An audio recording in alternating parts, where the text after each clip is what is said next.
नवाज शरीफ और आसिफ अली जरदारी चाहते हैं मुल्क में मार्शल लॉ लग जाए। साबिक वफाकी वजीर फवाद चौधरी ने दावा कर दिया। कहा, इमरान खान की वजह से मुल्क में मार्शल लॉ नहीं लगा। अहम ओहदे पर होने वाली तैनाती पर चोरों की मुशावरत से कौम को दुख पहुंचा। इस्लामाबाद में कंटेनर हमारे लिए लगा रखा है या किसी और के लिए ये पता नहीं। जिन्होंने इस्लामाबाद आना है वो कंटेनर्स का बंदोबस्त करके आएंगे। आज मार्शल लॉ नहीं है तो इमरान खान की वजह से नहीं।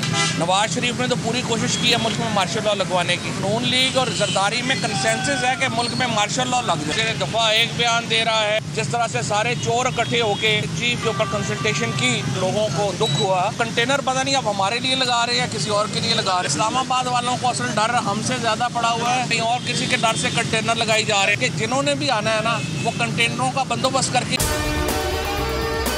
और अगर आपको हमारी ये वीडियो पसंद आई है तो लाइक पर क्लिक कीजिए।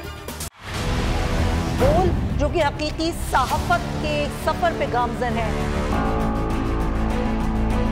बोल ने बता दिया है कि किसी किस्म का कोई दबाव बर्दाश्त नहीं किया जाएगा।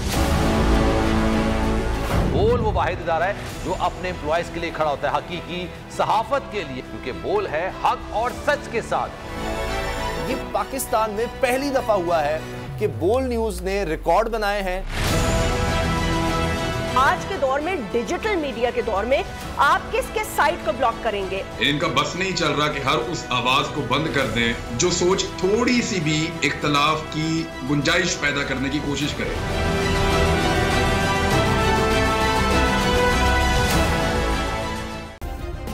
सब्सक्राइब करें और बेल दबाएं ताकि कोई खबर रह न जाए।